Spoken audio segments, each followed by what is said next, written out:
Bonjour. Ce soir, nous allons fêter Lag BaOmer, un jour tellement important, le jour de la Hiloula de Rabbi Shimon Bar Yochai. Alors, que cela veut dire pour nous aujourd'hui? L'idée est très simple. Rabbi Shimon Bar Yochai, on raconte qu'il a été caché dans une grotte pendant 13 ans. Tout simplement parce que les Romains cherchaient à le tuer.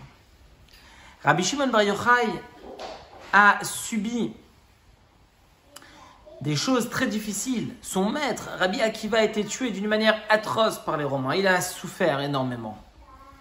Et voilà que, des années plus tard, les Romains ont à nouveau lancé 3 décrets graves contre le peuple juif.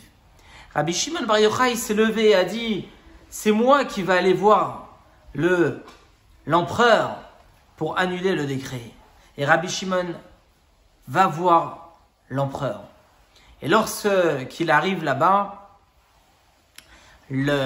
l'empereur lui dit « Rentre chez moi, rentre dans mon coffre-fort et tu peux faire ce que tu veux et tu peux prendre ce que tu as besoin. » Rabbi Shimon Bar Yochai est rentré à l'intérieur, il a trouvé le mauvais décret et il a déchiré le décret.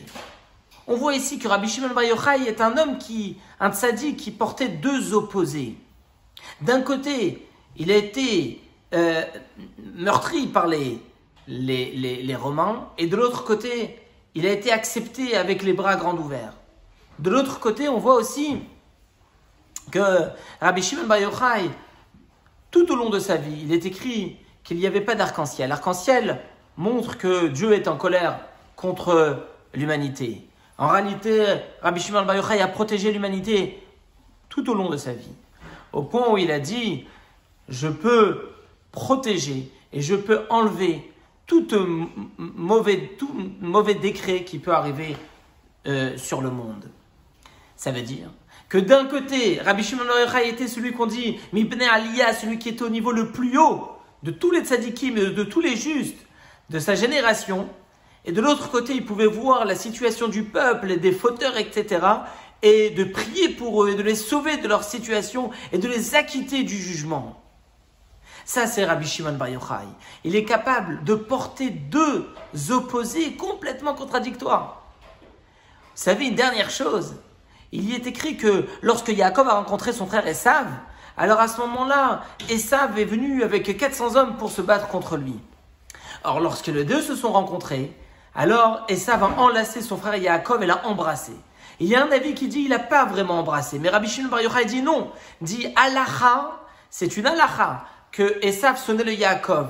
Que le Esav, le goy, il est sonné, il a eu Yaakov. Mais concrètement, à ce moment-là, Nichmeru Rachamav, la miséricorde de Esav s'est réveillée, il a embrassé sincèrement son frère.